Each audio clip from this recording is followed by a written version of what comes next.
Jim Carrey's scheduled appearance on The Kelly Clarkson Show was intended to be one of the highlights of her season.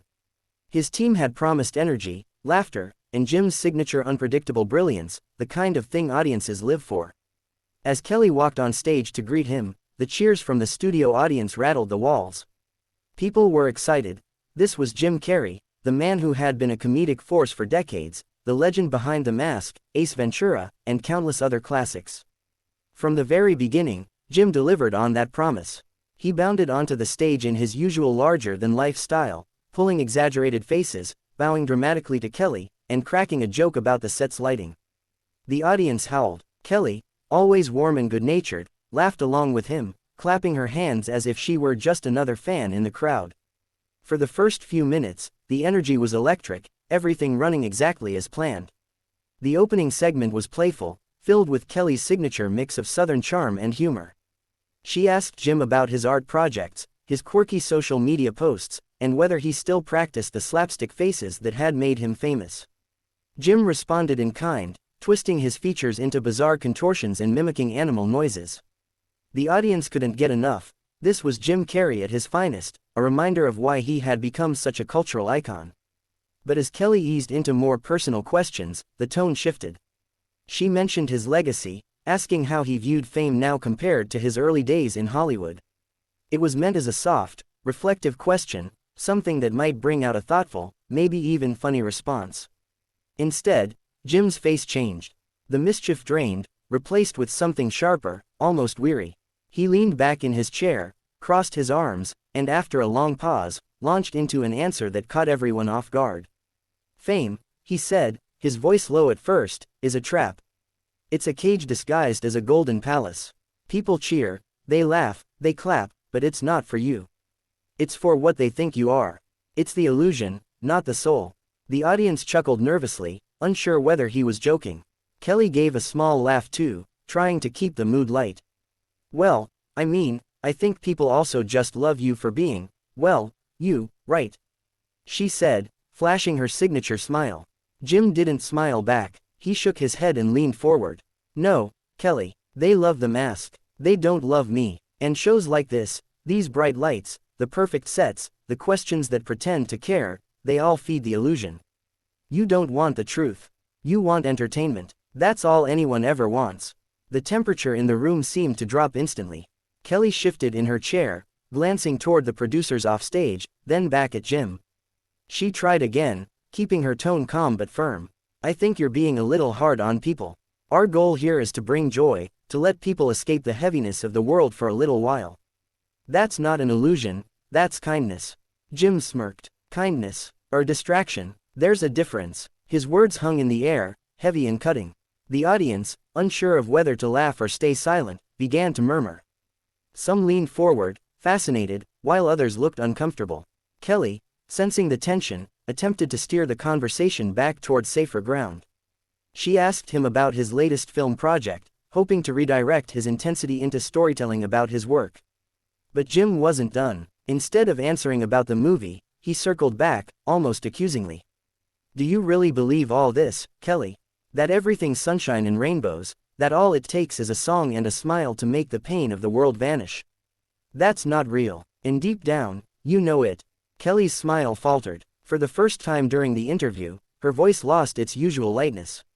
I believe in lifting people up, she replied softly. I believe in choosing to see the good, even when it's hard.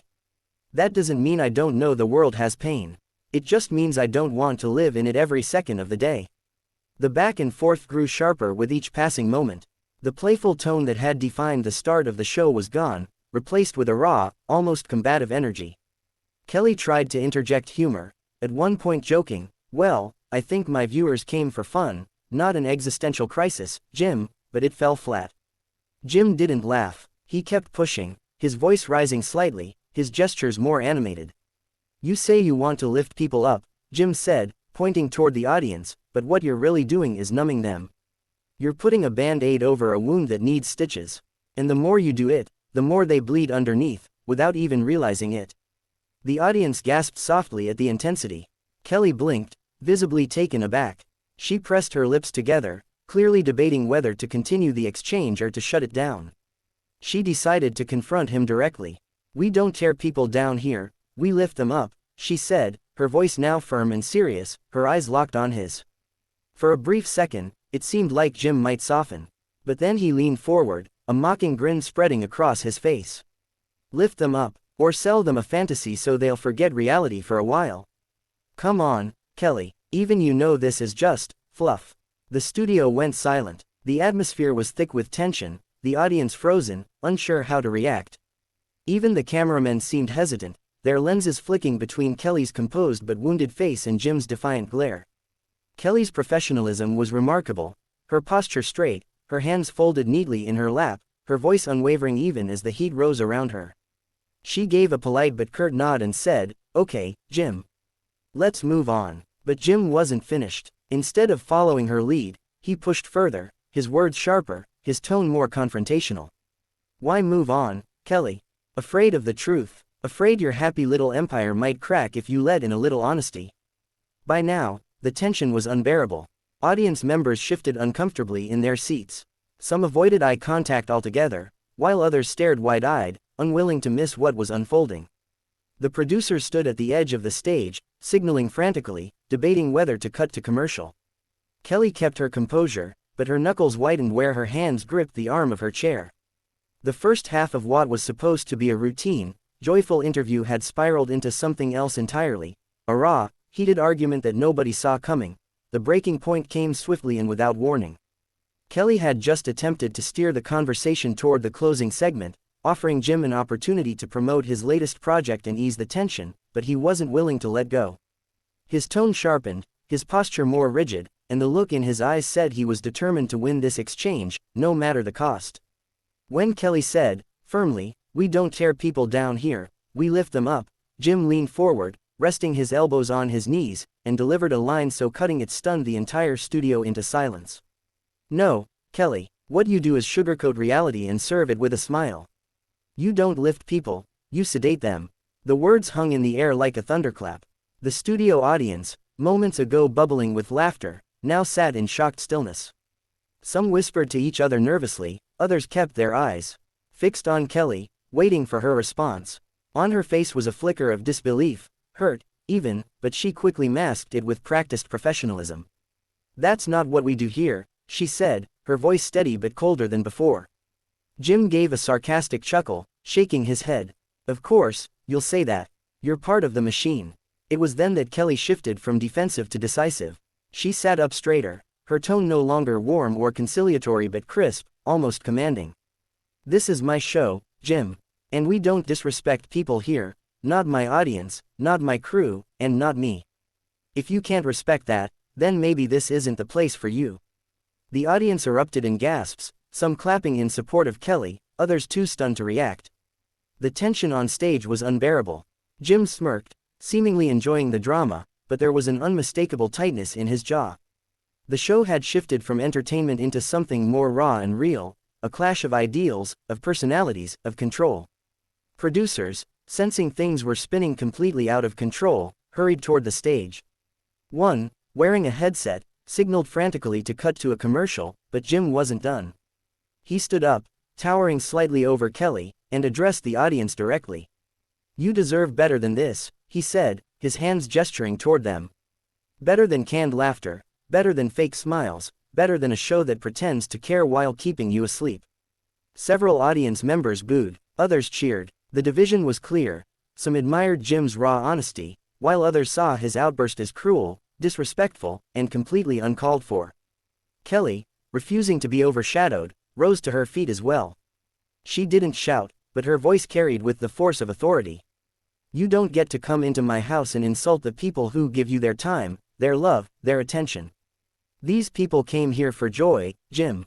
For connection, and I will never apologize for giving them that." The applause that followed was thunderous.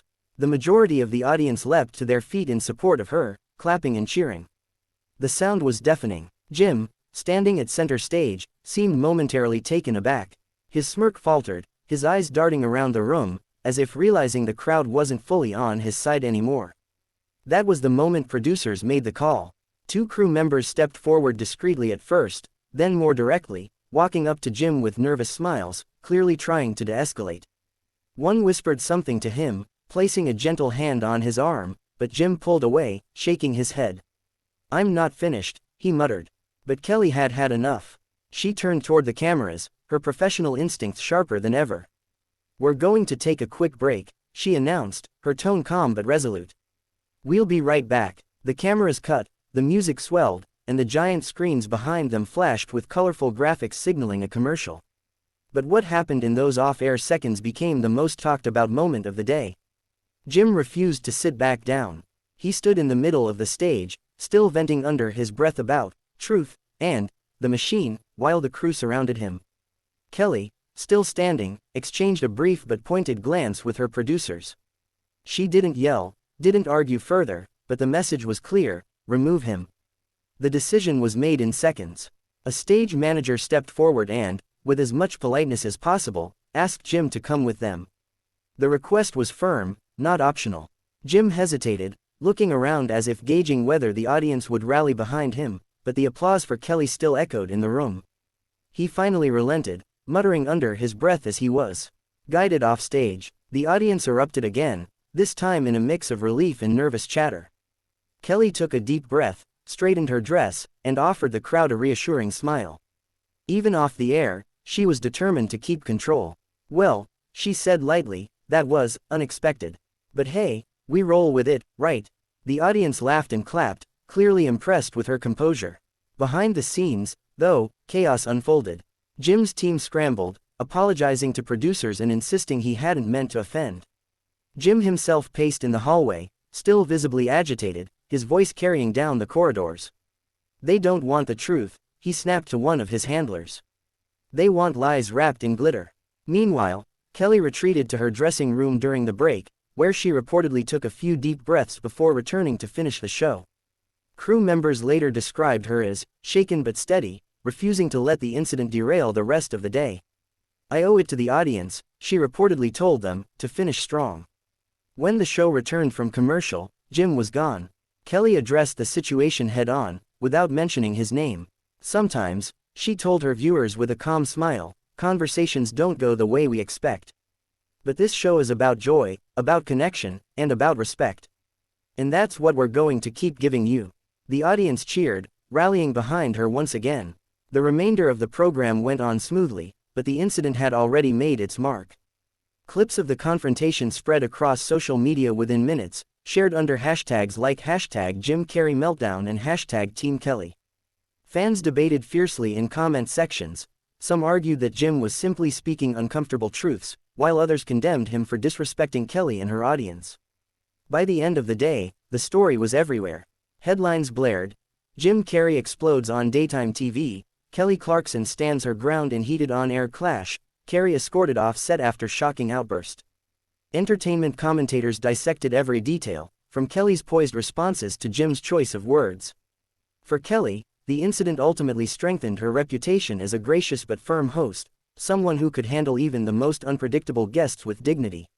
For Jim, however, the fallout was more complicated.